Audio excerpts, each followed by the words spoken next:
तो आज मैं 10वीं वर्ग के लिए संस्कृत व्याकरण में प्रथम पाठ के साथ उपस्थित हूं। हम लोग संधि प्रकरण में चल रहे हैं। संधि के अंतर्गत हमने स्वर संधि, व्यंजन संधि, विसर्ग संधि का सामान्य अध्ययन किया। विशेष अध्ययन में हमने स्वर संधि के 5 भेदों में से दीर्घ, यन और गुण, इन 3 संधियों का अध्ययन किया है। मैं गुण संधि को एक बार फिर से दोहरा देना चाहता हूं कि गुण संधि में होता है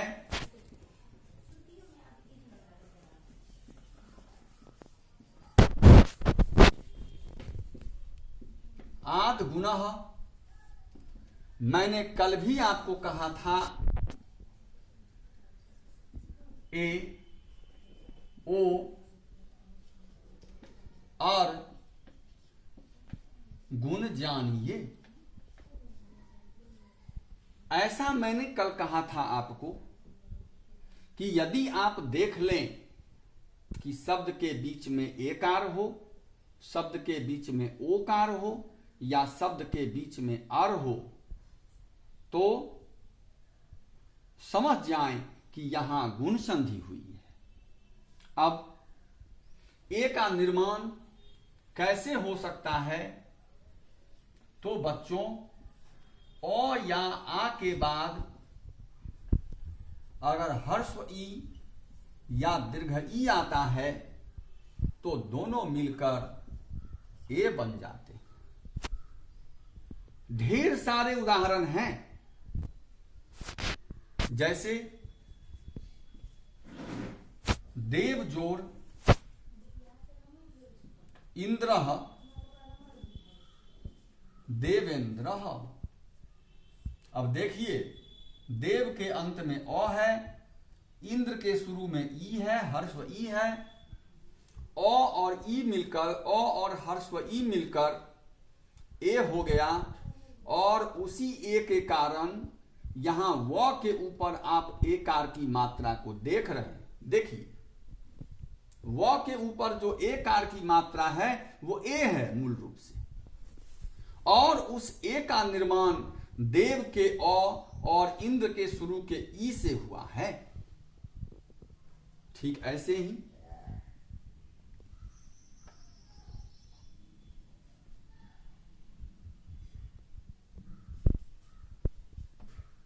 अब देखिए, महाजोर ईशः। इस उदाहरण में महा का अंतिम अक्षर आ है और ईशः का प्रथम अक्षर दीर्घ ई है। आ और दीर्घ ई मिलकर ए का निर्माण करेंगे, शब्द बनेगा महेशः। अर्थात आ और ई के मिलने से जो ए बना वह ए कार के रूप में ह के ऊपर चला गया, जिससे बना हुआ शब्द हुआ महेशः। तो इस प्रकार इन 2 उदाहरणों से हम देखते हैं कि अ या आ के बाद अगर ह्रस्व ई या दीर्घ ई आता हो तो दोनों मिलकर ए हो जाता है। चलिए, ए के बाद अब दूसरा है ओ। ओ का निर्माण कैसे होता है? तो ह्रस्व अ या आ के बाद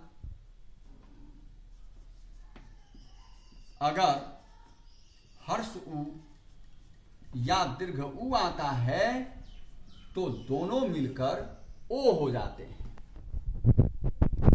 अब हम इस कुछ उदाहरणों के द्वारा समझने का प्रयास करते हैं।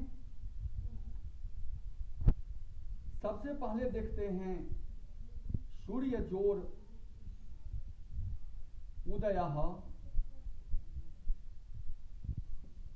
ये बन जाता है सूर्योदयः। अब देखिए, सूर्य का अंतिम अक्षर अ है और उदय का प्रथम अक्षर उ है। हम जानते हैं कि अ और उ मिलकर ओ होता है। इसी कारण य के ऊपर ओकार लग गया, जिससे बन गया सूर्योदय। आप समझ गए होंगे। इसी प्रकार हम दूसरा उदाहरण भी देखते हैं। दूसरा उदाहरण है हमारा महाजोड़ उर्मी। महाजोड़ उर्मी। अब यहां प्रथम पद के अंत में आ है और दूसरे पद के शुरू में दीर्घ उ है। अब आ के साथ दीर्घ उ मिलता है, हर हाल में ओ होगा। अब महा और उर्मी, आ और दीर्घ उ, ये दोनों मिलकर ओ बन जाते हैं और इस प्रकार बन जाता है महोर्मी।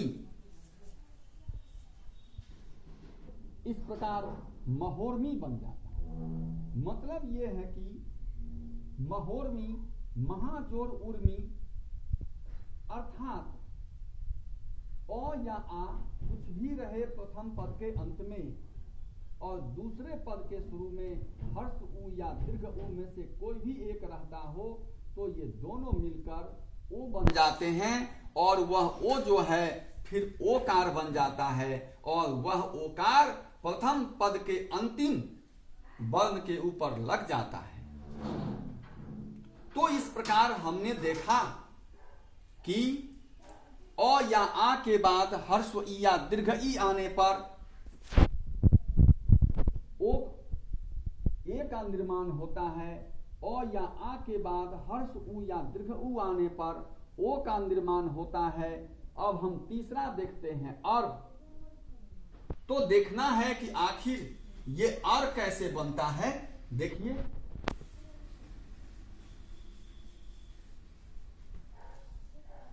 अर्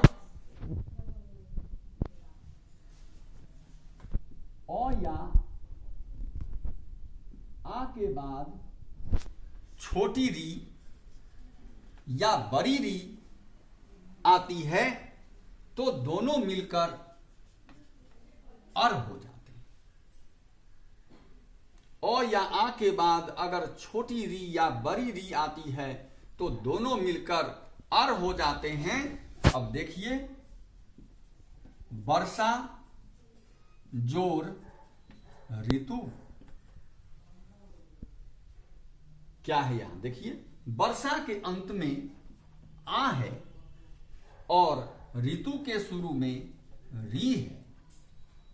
हम जानते हैं कि अ या आ के बाद री आने पर अर् होता है, इसलिए अब वर्ष और तू, ये तीनों मिलकर बन जाते हैं वर्षर्तु। एक और उदाहरण लेते हैं। यहां हमने देखा कि वर्षा के अंत में आ था। अब एक उदाहरण हम ऐसा लेते हैं जिसमें प्रथम पद के अंत में अ होगा। उदाहरण लेते हैं हिमजोर ऋतु।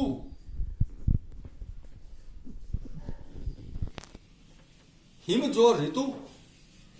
अब देखिए, हिम के अंत में अ है और ऋतु के शुरू में री है। ये अ और री दोनों मिलकर फिर अर् का निर्माण करेंगे। जब अर् का निर्माण करेंगे तो म के बाद वो अर् आएगा और हमारा शब्द बनेगा हिमर्तु। तो इस प्रकार बच्चों ए ओ अर् गुण जानिए के अंतर्गत हमने देखा कि अ या आ के बाद अगर ह्रस्व ई या दीर्घ ई आता है तो दोनों मिलकर ए होते हैं। अगर अ या आ के बाद हर्ष उ या दीर्घ उ आता है तो दोनों मिलकर ओ बन जाते हैं और यदि अ या आ के बाद री आता है तो दोनों मिलकर अर् हो जाते हैं। इस प्रकार हमारा गुण संधि संपन्न हो गया है।